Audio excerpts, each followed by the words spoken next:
E se o rei Arthur nunca tivesse existido e ainda assim fosse a história mais verdadeira sobre você? Vivemos cercados por tecnologia, fatos, dados, certezas. Mas por que então algumas histórias milenares continuam nos tocando tão profundamente? Por que insistimos em voltar a elas, não com a mente, mas com o coração? O tema de hoje é o mito do rei Arthur, a jornada do herói interior. E se você já se sentiu perdido, dividido entre o que deseja e o que sabe ser certo, então essa história é na verdade sobre você. Já aproveita e curte esse vídeo, compartilha com alguém que vai se identificar e se inscreve no canal para não perder os próximos conteúdos que podem fazer diferença na sua jornada.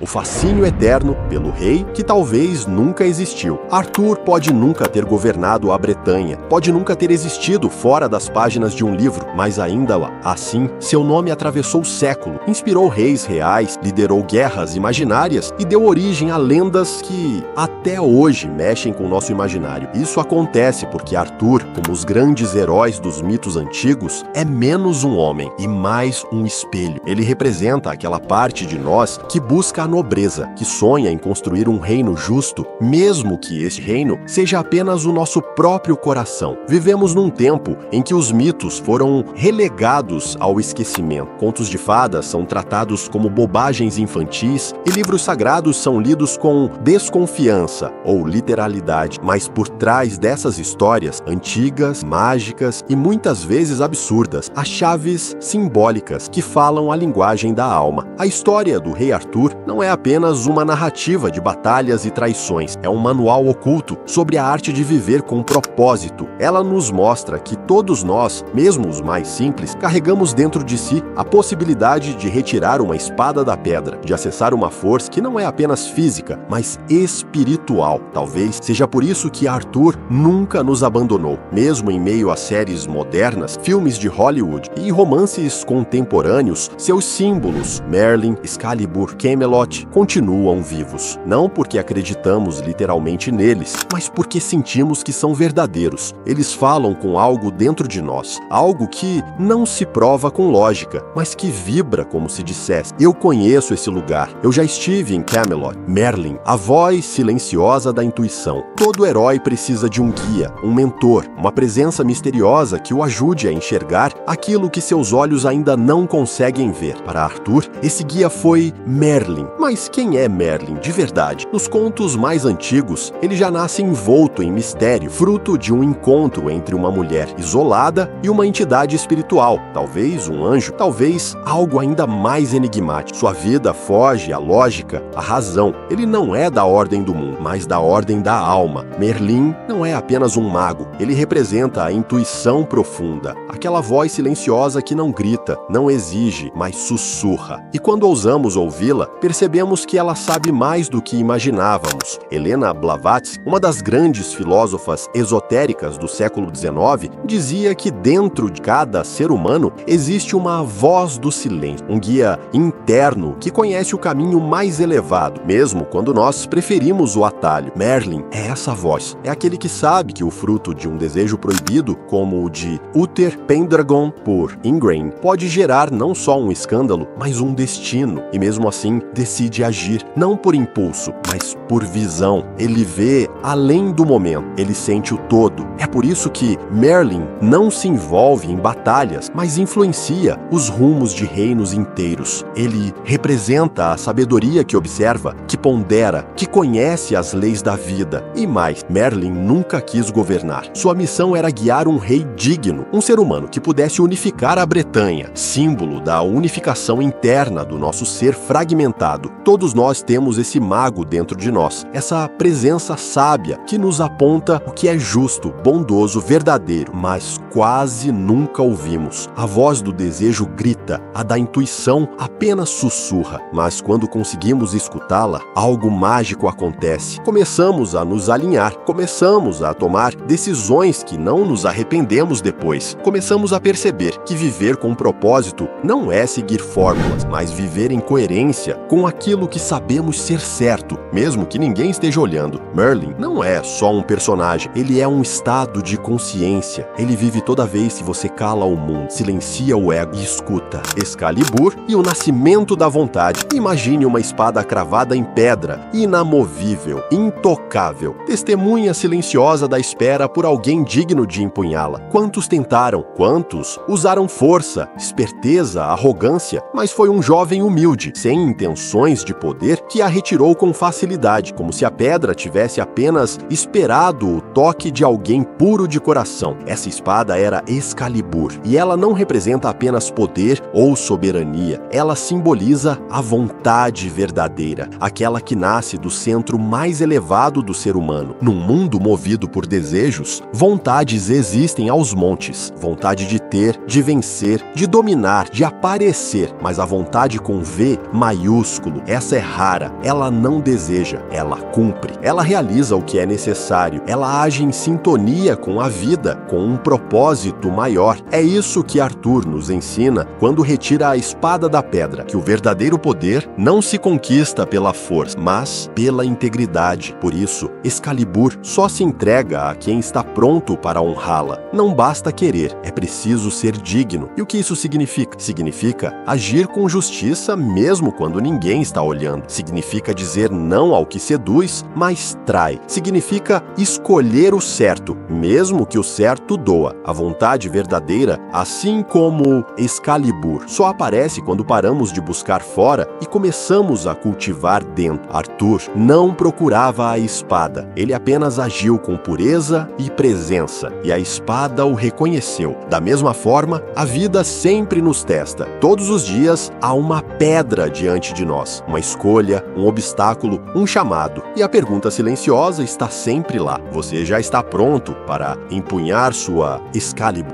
Camelot. Quando o espírito, a alma e o corpo se alinham. Camelot não é só um castelo, não é apenas a sede de um reinado justo. Camelot é um estado de harmonia interna, onde tudo ocupa seu lugar ideal. No centro desse reino está Arthur, o rei. Mas ele não governa sozinho. Ao seu lado estão Guinevere, sua rainha, símbolo da alma, e Lancelot, seu cavaleiro mais leal, símbolo do corpo. Essa trindade sagrada, espírito, alma e corpo, reflete o que os gregos antigos chamavam de nous, psi e soma. Quando esses três estão em harmonia, nasce Camelot dentro de nós. Arthur é o princípio superior, a consciência justa, o centro espiritual. Guinevere é a beleza sensível, o sentimento elevado, a alma que deseja a verdade. Lancelot é a força ativa, a coragem, o corpo que serve à vontade do rei. E é essa integração que sustenta o reino, é essa alquimia viva que nos torna seres completos, capazes de decisões sábias, ações firmes e emoções alinhadas com o bem. Na tábua redonda, onde se sentam os 12 cavaleiros, nenhum lugar é mais alto que o outro. Todos são iguais. O círculo representa a plenitude, o equilíbrio, o eterno retorno. E os 12 cavaleiros talvez simbolizem os 12 signos do zodíaco, ou ainda as 12 grandes provas que cada ser humano deve enfrentar ao longo da vida. Cada cavaleiro carrega uma virtude, cada missão é um aspecto do nosso próprio caminho, cada encontro é um reflexo de nós mesmos. Camelot é o que construímos quando conseguimos manter os valores no trono, quando nossas emoções seguem esses valores e nosso corpo os manifesta em ações. É a possibilidade de viver com integridade, com honra, com um senso de dever que não vem da imposição, mas do reconhecimento interior de que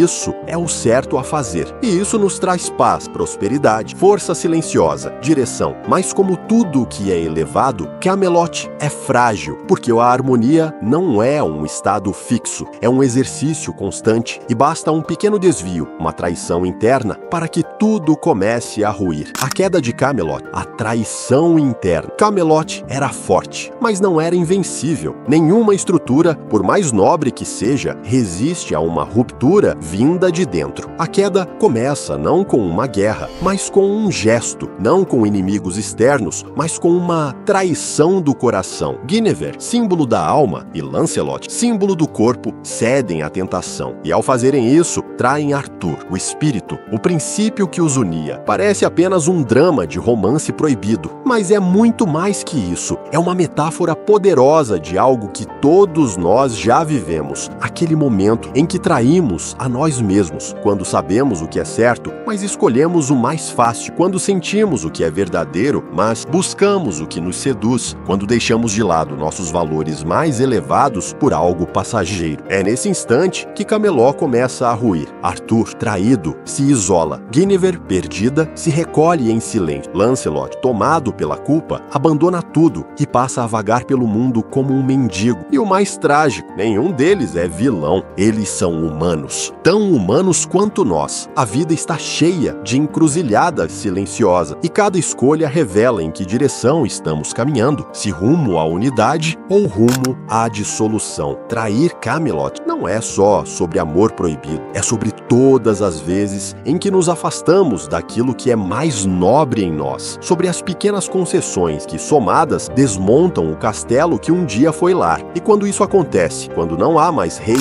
nem rainha, nem cavaleiro fiel, a alma se fragmenta, a vida perde o centro, a vontade se apaga, mas o mito não termina aqui. Ainda há esperança, e ela vem da dor, da consciência e da possibilidade de retorno, o lamento de Lancelot e a perda do sentido. Lancelot era o mais forte, o mais corajoso, o mais invencível, mas depois da queda, ele se torna irreconhecível, abandona sua armadura, se afasta de tudo e passa a vagar pelo mundo como um andarilho, consumido pelo arrependimento. O cavaleiro que antes era honra e bravura, agora é só vazio. Por quê? Porque perdeu seu rei. E sem um rei, o cavaleiro não sabe mais para onde ir. Esse rei não é apenas Arthur, é o sentido maior que dava direção a tudo. Lancelot traiu não apenas seu juramento, mas algo ainda mais sagrado, sua integridade interior. E quando isso acontece conosco também, o corpo perde sua força, o ânimo desaparece, a vitalidade some, a motivação evapora. Você já se sentiu assim, sem saber porquê, mas sentindo um cansaço que não é físico, uma exaustão que vem da alma? Talvez seja porque, em algum momento, você também se afastou do seu centro, traiu um valor, negou uma verdade, silenciou a voz de Merlin. E então o corpo, como Lancelot, perde o rumo. E não importa quanta energia você tenha, sem direção, até o mais poderoso guerreiro se arrasta. Esse é o lamento de Lancelot. O que eu fiz comigo? É a pergunta que ressoa quando o corpo se rebela contra a alma e a alma se distancia do espírito. É o arrependimento não do erro, mas de ter deixado de ser quem se é. Mas veja, o mito não o mata. Lancelot não desaparece. Ele sofre, ele se culpa, ele se afasta, porque o mito sabe que às vezes o ser humano precisa se perder para um dia reencontrar seu caminho. E quando esse dia chega, ele precisa estar pronto para retomar sua espada, a espada na água, a busca pela vontade perdida. Arthur está ferido, seu reinado destruído, Camelot desfeito, traído por seu próprio sangue, por seu filho com Morgana, ele se arrasta até o fim, não como um rei em glória, mas como um homem diante do seu destino. E é nesse momento que ele toma uma decisão final: lançar Excalibur de volta às águas. A espada, símbolo da vontade, retorna à fonte. A água, os mitos, é sempre símbolo do mundo material, do inconsciente, da vida sem forma. É como se a vontade, ao perder seu guardião, mergulhasse novamente na profundidade da existência, à espera de alguém digno o suficiente para empunhá-la de novo. Essa imagem é poderosa. Ela nos diz que a vontade verdadeira não morre, ela se recolhe, se oculta, fica ali no silêncio das águas da vida, esperando que surja, mais uma vez, alguém capaz de vivê-la com coragem, alguém que saiba ser íntegro, que uma corpo, alma e espírito, que escute Merlin, que honre Camelot, que reconheça que essa história nunca foi sobre o passado, sempre foi sobre o agora. A espada ainda está lá, a sua Excalibur ainda existe, e só há uma pergunta que realmente importa: você está pronto para tirá-la do lago? No fim, talvez o rei Arthur nunca tenha vivido, mas ele continua vivo em cada um de nós. Toda vez que escolhemos a vontade sobre o desejo, a verdade sobre a conveniência, a integridade sobre a ilusão. O mito não quer que você acredite nele, quer que você viva por ele, que você busque sua Camelot, que honre sua Excalibur e que reconheça que há um rei adormecido dentro de você, esperando apenas que você o desperte. Se essa história falou com você, compartilha com alguém que está precisando lembrar da sua própria força interior. E conta pra gente nos comentários qual parte dessa jornada mais mais te tocou? Vamos trocar ideias por lá. Talvez seja o início da sua própria lenda.